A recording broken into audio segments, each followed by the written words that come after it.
शिवपुरी के सियासत में उस समय हड़कंप मच गया जब सांसद केपी यादव के काफिले में कुछ बदमाश घुस गए और सांसद केपी यादव का पीछा करने की कोशिश की। हालांकि सुरक्षा गार्ड्स की सूझबूझ से बदमाशों को पुलिस के हवाले कर दिया गया। देखिए खास रिपोर्ट।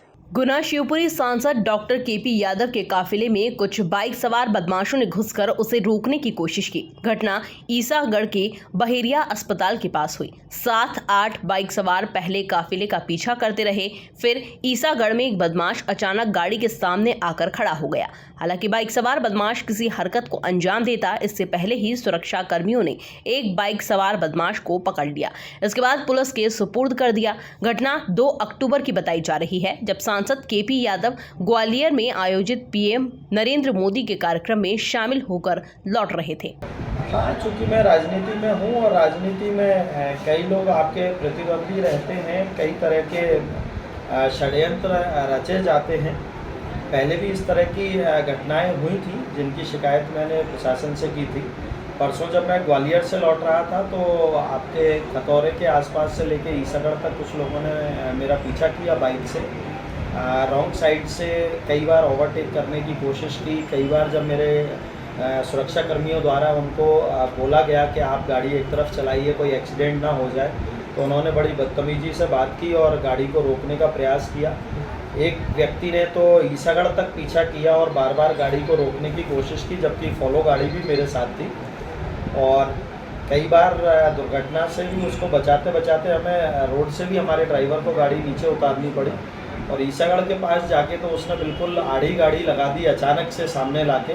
तो तुरंत ब्रेक लगाने से हम लोगों को भी चोट लग सकती थी। एकदम से जब रोका और उसके पास कुछ थैले वगैरह भी थे, तो तुरंत मेरे सुरक्षा गार्डों ने उसको धर दबोचा और तुरंत ही उसको, क्योंकि वो ड्रिंक किए हुए था, धमकियां दे रहा था, कई तरह के अनर्गल शब्दों का भी प्रयोग कर रहा था, तो उसे जो मेरी फॉलो गाड़ी थी उसमें डाल के और तुरंत उसको थाने भिजवाया गया, ईसागढ़ थाने में। और टीआई से भी बात हुई, माननीय एसपी साहब से भी बात हुई, आपके शिवपुरी एसपी से भी और अशोकनगर एसपी से भी। किस तरह की धमकियां दी? और मैंने अब वो गार्ड बता पाएंगे, वो तो क्योंकि ड्रिंक किए हुआ था, उसका मेडिकल भी हुआ है।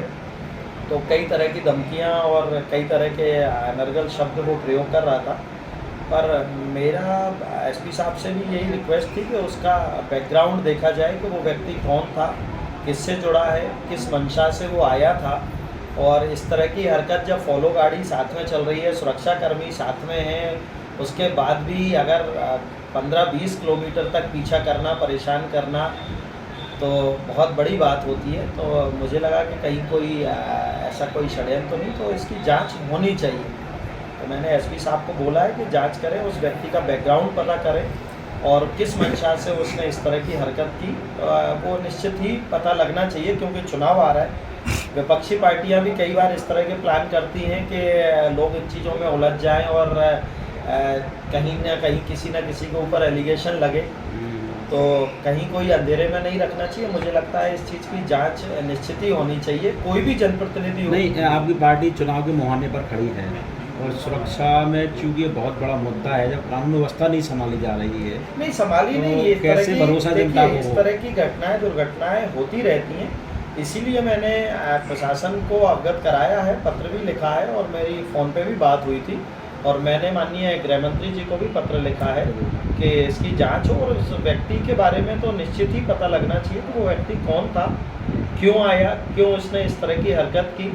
क्योंकि गलती से भी अगर मेरी गाड़ी से भी टकरा जाता वो, तो हो सकता है उसको कोई और ही रूप दे दिया जाता, और हो सकता है वो किसी और मंशा से जिससे वो आया था उसमें कामयाब हो जाता, तो भी एक बहुत बड़ा खलबली स्टेट में मच जाता। अपने काफिले में घुसे बदमाशों की जांच और सुरक्षा को लेकर सांसद डॉक्टर केपी यादव ने एक पत्र एमपी के गृह मंत्री नरोत्तम मिश्रा को लिखा है।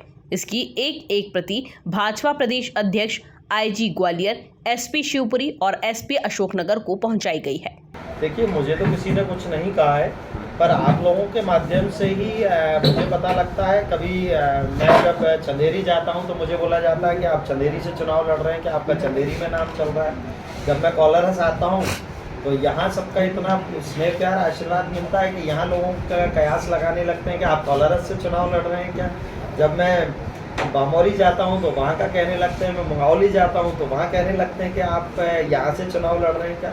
तो मेरे लिए तो ये सुखद अनुभव है कि अगर मेरी लोकसभा की हर विधानसभा से लोगों को ऐसा लगता है कि मैं वहाँ चुनाव मुझे लड़ना चाहिए, तो बहुत बड़ी बात है एक जनप्रतिनिधि के लिए कि आज भी लोगों का भरोसा मेरे ऊपर है, लोग मेरे पे विश्वास कर रहे हैं और लोग चाहते हैं कि मैं चुनाव लड़ूं। तो मुझे तो लगता है कि अगले लोकसभा चुनाव में निश्चित ही अगर पार्टी मुझ पे विश्वास जताएगी तो हम यहाँ रिकॉर्ड बनाएंगे। इतना प्यार इसने देख के, तो बाकी ये पार्टी का डिसीजन होगा किस कार्यकर्ता को क्या दायित्व देना है, किसको कौन सा चुनाव अगर पार्टी बोलती है कि आप विधायक के चुनाव लड़ेंगे तो क्या हमारे प्रधानमंत्री जी से लड़ना चाहेंगे? हमारे प्रधानमंत्री जी से लेकर हमारे मुख्यमंत्री जी से लेकर हमारे पार्टी के राष्ट्रीय अध्यक्ष जेपी नड्डा जी से लेकर या हमारी पार्टी के प्रदेश अध्यक्ष विष्णुदत्त शर्मा जी से लेकर सभी लोग हमेशा, हमारा वरिष्ठ नेतृत्व यही कहता है कि इस भारतीय जनता पार्टी में सबसे पहले हम कार्यकर्ता हैं